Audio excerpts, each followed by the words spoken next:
Sorcerers, welcome back to the realm and welcome back to Tabletop Goodness. Today we'll be finally talking about Gothic, Sorcery's latest set, and if you watched any of my other Sorcery videos, you'll know how much I adore both the game and the hand-drawn art. Today though, we'll focus on both. So let's go, as there are quite a few new things to cover.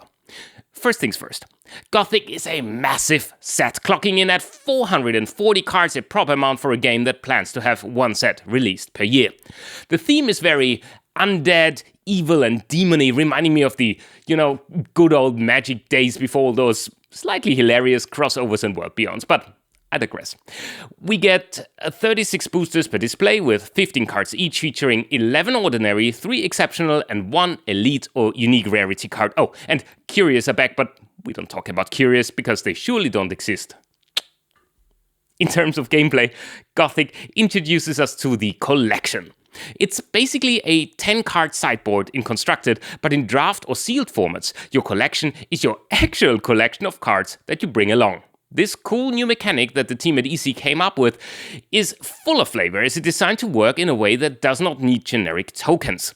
Cards in your spellbook can and will reference specific cards like Troubled Town here, which lets you cast a townsfolk from your collection. This makes choosing what goes into your collection even more important. It's basically what you have tucked away in your pockets or coat, not as readily available as your spellbook. Quite cool, if I say so myself. And bringing all things scary to the table is the new keyword evil. It's a so-called batched keyword, which brings together undead, demons, and monsters. When a card mentions evil, it does check for all those types. It makes cards cleaner, but it also means that a lot of Gothic cards interact with cards from Alpha, Beta, and Arthurian legends as well. Next up is ward.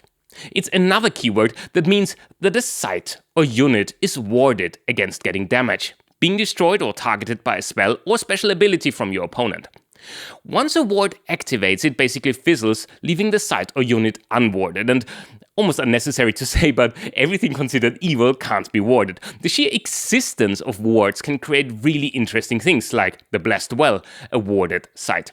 I really like how they play with good and evil in this set, which leads me to demons.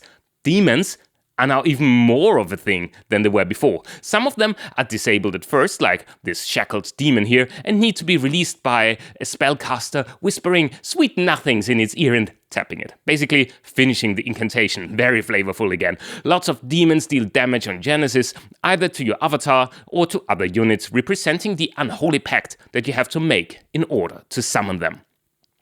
And to balance the scales, we got angels, and not just any random angel. Angels like Archangel Michael, airborne, warded, and Heaven's First Blade, with an extremely powerful Genesis ability, striking down all enemies at an adjacent location.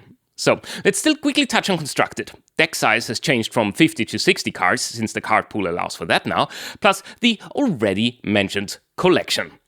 We also get 4 new pre-constructed decks with the so-called Prophets of Doom. Harbinger with the ability to cast minions to 3 squares at lower cost, the Necromancer with the ability to raise the dead, the Savior with the ability to ward minions, and the Persecutor being able to move closer to evil or branding an enemy as evil and then moving closer.